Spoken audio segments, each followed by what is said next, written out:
Thanks for stopping by, everyone.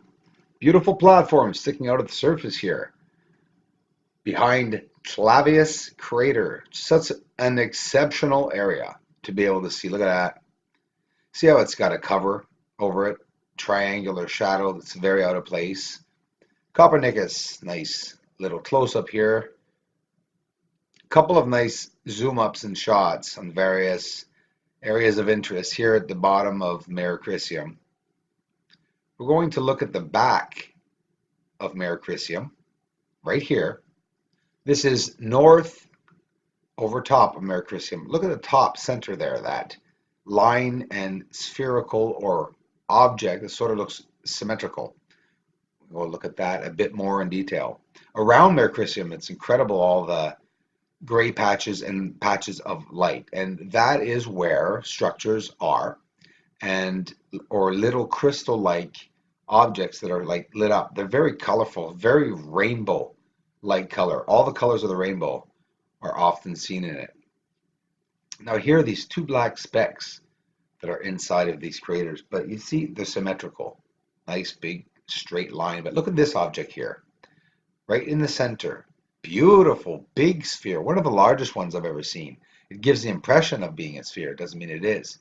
Looks like a set of wings behind it. Looks like almost like an airplane, right? With a too big of a head on it. It's sticking out of the ground anyways, whatever it is, and there's a slit there. And a light source right behind it. Over here, in the brackets, you can see, over here too, a spherical object inside a crevice-like area, cutout area of the surface if you want. You can definitely see that clearly that it's cut out, but look at this object. It's incredible. The light source at the back, just incredible. Here, Mare Fecunditatis, guys, this bridge or whatever, I want to show you where it's leading off to. That other structure, someone asked me, how far is it? Because you talk about the two areas, but you don't show them. There it is. You see the bridge, how it's aligned up with this geometrical structure right here, many shapes. Look at all the lines leaving from them. These are paths. No way is this ejecta. It doesn't look like ejecta at all. It's not bright. It's built. It's platforms. You could see the feet on them, for great sakes. It's going all the way to the left bottom side of the moon in these walls. This beautiful pointed pyramid-like peak, but aside from that, you can see on the edges there are many curious things like platformed areas with structures on top of them. Bottom of Clavius crater here, bottom of Plato crater, between Cassini crater and Plato we just saw. Beautiful close-up of the surface at the top backside of the moon. Now look at the bridge here, center coming down. And the bottom crater, look at the bridges. You're going to have to pause it here. Two major bridges going across many craters.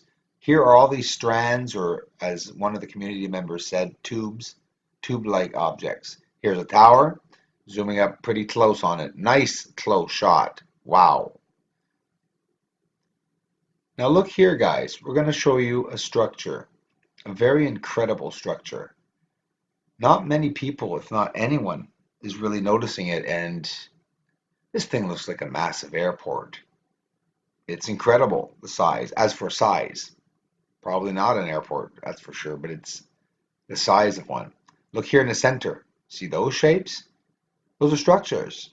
You can see them well too. No, left, look, top left, coming in from the corner. The colorful surface of the moon is so overwhelming for our eyes that we see this magnificent white bright light that comes back to us. Aside from that, we have atmospheric disturbance, obviously. How much of it is affecting our view with the telescope and or camera, I don't know, but I do believe that it can be affecting us. The colorful surfaces like this, for example, this is a patch of white light. The structures and or geometrical shapes that are inside of these lights give us back a view of the illuminated cities. And what happens is that these structures are of every color, every possible color, the entire spectrum of the color scale of the spectrum. And what's happening is that our eyes are not picking them up. We're picking up a very bright white light and causing us not to see these structures on a different wavelength between 700 and 900 nanometers. There's a certain scale length, wavelength that our eyes see.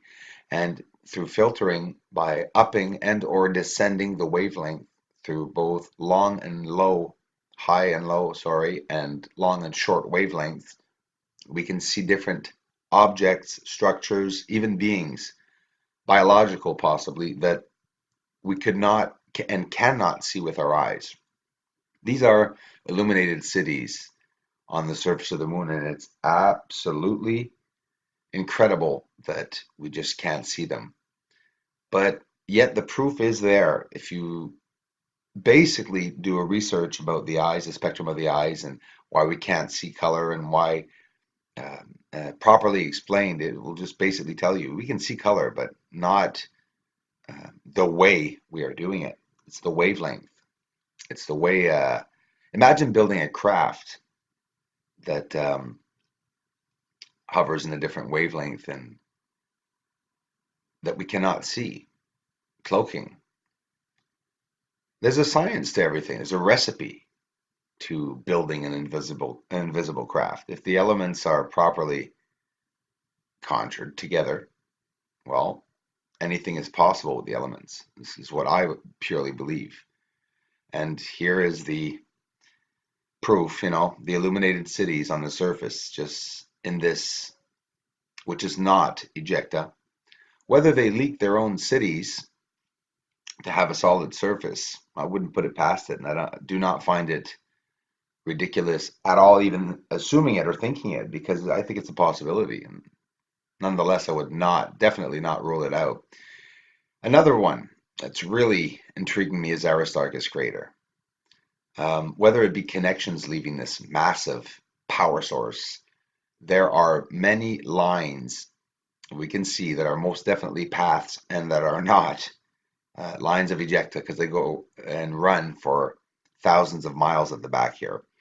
The activity at the top ridge at the back here on the north side of the square here, the rectangle, you can see that there's lights on top there.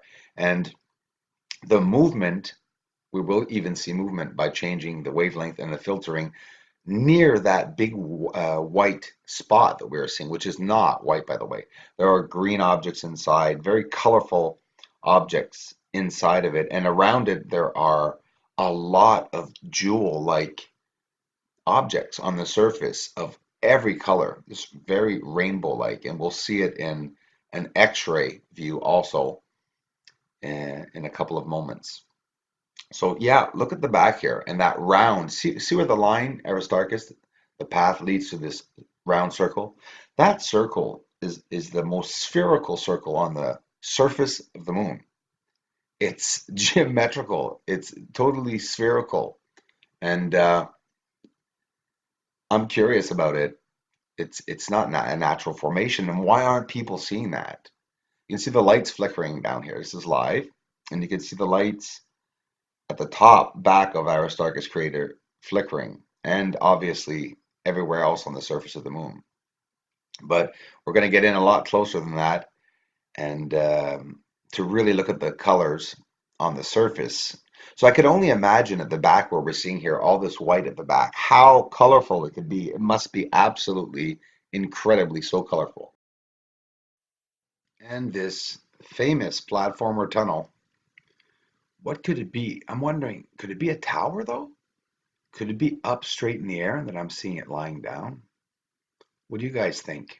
Is it actually straight on the surface or is it tilted, slanted? If you turn your head to the left, it almost looks like a stack of some sort coming out with a white object. Geometrically, I'm not sure either square or spherical. It's hard to tell with the glowing light that's on top of it.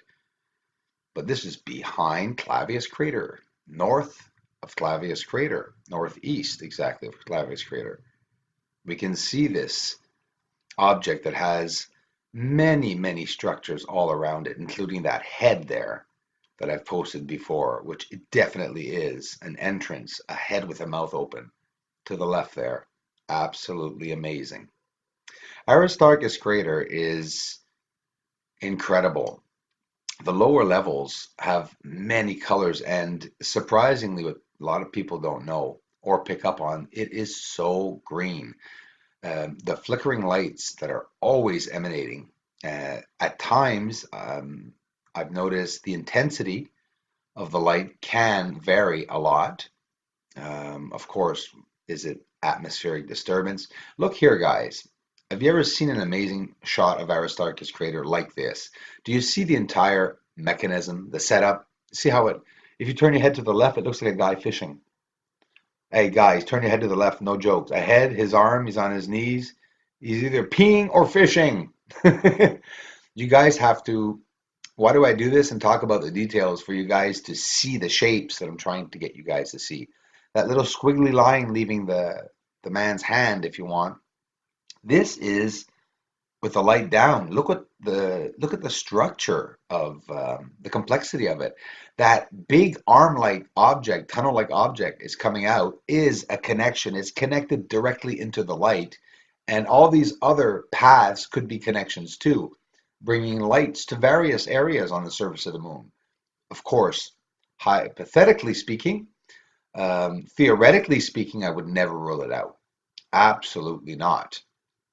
And with each hypothesis that I will create and think up of, it's it seems to be already in my head. And when I look at an area or an object or um, like this, it just sometimes it's just so obvious. These are unnatural objects. Look at the bottom there. Inside of the hole, you could see the whole mechanism, the pipe or tunnel, that goes to that sphere at the bottom there. All the colors on the right and around it that are giving us back this white light. There's no white light on the surface of the moon. We can see very well that the surface is absolutely uh, as colorful, if not more, than the surface of the Earth. Look at the mechanism. Look at that white tunnel or pipe or power connection that is leaving Aristarchus crater. And so, is this just a cover? You see that it looks very thin, the surface, like there's a crust or some kind of a scale there, just over everything, hiding what is actually inside Aristarchus crater. We can see it very well. Here in a black and white shot, look at all the trails and paths that we can see coming along there. Copernicus, can you see it? Directly connected to Aristarchus crater. Did you see that? A light source connecting both of them so that the light connects. Are these areas where the lights have to have transistors, or like us here, we have various breakers? I mean, guys, this could be a mechanical, electrical device, you know? And this is the force, the list of contributors who are helping me, along with all the commenters and the entire community, to get this channel going. So we can get a bigger telescope, guys. Maybe bigger than a 16. Well, no matter what we are going to get as a size, with the $9,000, we will shop around to get the best for our money. We want to get close. Check out the link in the description of this video and check the support I've been getting.